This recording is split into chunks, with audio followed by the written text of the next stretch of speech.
O Tribunal Federal reagiu à decisão da Justiça italiana que apontou parcialidade no caso de Carla Zambelli e anulou a extradição da ex-deputada. Porque ela disse óbvio. A Suprema Corte de Cassações da Itália disse que o Moraes atuou ao mesmo tempo como vítima, juiz de primeira instância, juiz de segunda instância e juiz da execução. Vejam só, né? Um Estado democrático de direito falando que esse acúmulo de funções não pode ocorrer na figura do Moraes. A Corte apontou ainda o que chamou de insuficiência e ilogicidade na fundamentação da sentença anterior. Ou seja, palavras bonitas para falar que o Moraes é burro e incompetente. O STF avalia adotar o princípio da reciprocidade e negar a extradição de um italiano após a Justiça da Itália reprovar o pedido para a ex-deputada Carla Zambelli retornar ao Brasil. Olá, família Pé Direito, tudo bem com vocês? Cada dia que passa, a situação está piorando para o ditador de toga Alexandre de Moraes. Só petista com cegueira ideológica para não enxergar as arbitrariedades praticadas por esse ser. Dá aquela fortalecida no like, família, antes que o Alexandre tente censurar o like também. Inscreva-se no canal e ative o sininho para receber novidades diárias sobre a política brasileira. E não se esqueça, comece sempre o dia com o pé direito. O Tribunal Federal reagiu à decisão da Justiça italiana que apontou parcialidade no caso de Carla Zambelli e anulou a extradição da ex-deputada. Acompanhe com Janaína Camelo. Em resposta à decisão da Justiça italiana, Edson Fachin fez uma defesa à independência do judiciário brasileiro, argumento que tem usado também diante de ações dos Estados Unidos contra decisões do Supremo. Em nota institucional, o presidente do STF disse que houve total imparcialidade no julgamento que condenou Carla Zambelli e que, por isso, a presidência do STF acompanha com preocupação a recente decisão da Justiça italiana em matéria relacionada à cooperação jurídica entre os dois países, ressaltando que a Corte vem atuando com marcante deferência aos estados estrangeiros quando examina pedidos de extradição. Carla Zambelli foi condenada pelo STF no ano passado a mais de 10 anos de prisão por invadir o sistema do Conselho Nacional de Justiça e expedir alvarás de soltura falsos e até um mandado de prisão contra o ministro Alexandre de Moraes. Também foi condenado no caso o hacker Walter Delgatti Neto. Moraes foi o relator do julgamento na primeira turma que condenou Zambelli neste caso. Zambelli estava presa desde o ano passado na Itália, aguardando o processo de extradição. Ela foi solta no último dia 22, após a decisão da Corte de Cassação de Roma, anulando a extradição dela ao Brasil, revogando o que já havia sido decidido pelas instâncias inferiores. Nesta sexta-feira, a Corte de Cassação publicou as razões de ter negado a extradição de Zambelli.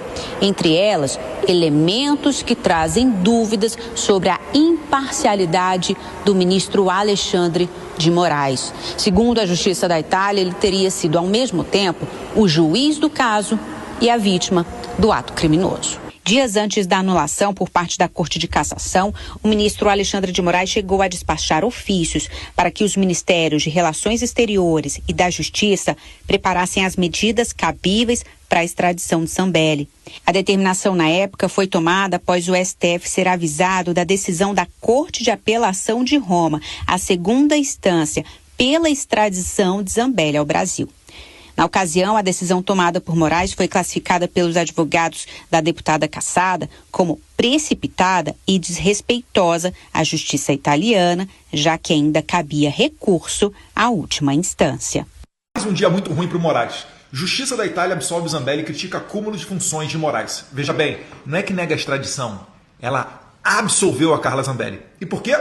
Porque ela disse o óbvio. A Suprema Corte de Cassações da Itália disse que o Moraes atuou ao mesmo tempo como vítima, juiz de primeira instância, juiz de segunda instância e juiz da execução. Vejam só, né? Um Estado democrático de direito falando que esse acúmulo de funções não pode ocorrer na figura do Moraes. E a cereja do bolo, a Corte apontou ainda o que chamou de insuficiência e ilogicidade na fundamentação da sentença anterior. Ou seja, palavras bonitas para falar que o Moraes é burro e incompetente, porque nem a fundamentação da sentença ele conseguiu fazer. Isso é porque não se trata de um juiz de verdade, alguém que esteja no nível do cargo. A gente tem que tirar esse cara de lá, porque ele está queimando o filme, não só do judiciário brasileiro, mas de todo o Brasil. Lembrando que ele não conseguiu extraditar o Alan dos Santos dos Estados Unidos, ainda que durante o governo Biden de esquerda, e o Lula ainda fazendo negociações para mandar um espião russo para extradição em troca do Alan dos Santos. Não conseguiu extraditar o Oswaldo Eustáquio da Espanha, nenhum dos mais de 60 que ele pediu brasileiros que estão asilados, refugiados na Argentina, e agora a Carla Zambelli. E também tem o caso do Tagliaferro. Eu já começo a perder as contas de quantas vezes Alexandre de Moraes teve esfregada na sua cara o que é um verdadeiro Estado democrático de direito. O Brasil vai ter que ser passado a limpo. Isso vai começar em 2027. Sobre o caso Zambelli, o STF avalia adotar o princípio da reciprocidade e negar a extradição de um italiano após a Justiça da Itália reprovar o pedido para a ex-deputada Carla Zambelli retornar ao Brasil. O Supremo já mapeou 5 processos que podem ser usados para responder aos italianos. Quem tem os detalhes para nós sobre tudo isso é o analista de política César Feitosa. Oi, Lúcio, bom sábado para você e para quem nos acompanha. O Supremo Tribunal Federal recebeu com muita preocupação ali essa decisão do Tribunal Italiano, da Suprema Corte daquele país, de negar a extradição de Carla Zambelli diante das condenações que ela sofreu aqui no Brasil, especialmente aquela condenação de 10 anos de prisão por causa da invasão aos sistemas do CNJ. No Supremo, hoje, o caminho é pela aplicação de uma reciprocidade, ou seja, o Supremo negar um processo de extradição solicitado pelo governo da Itália diante dessa negativa feita pelo próprio tribunal italiano. E nessa articulação que se iniciou ali no Supremo, chegou-se a uma conclusão. Primeiro é de que há 5 processos de extradição abertos pelo governo da Itália no Supremo Tribunal Federal aqui no Brasil. Desses 5 processos, um deles, mais recente, pode ser utilizado pelos ministros do Supremo para aplicar esse princípio da reciprocidade. Trata-se de um processo contra um italiano que foi condenado em 2 tribunais daquele país por crimes que, somadas as penas, chegam a mais de 5 anos de prisão, 5 anos e 6 meses. Então, o Supremo Tribunal Federal deve caminhar nesse sentido de rejeitar um pedido de extradição do governo italiano. Algo muito semelhante chegou a acontecer na Espanha depois das autoridades espanholas negarem a extradição de Oswaldo Eustáquio, um dos blogueiros bolsonaristas que foram proeminentes ali durante os anos do governo de Jair Bolsonaro.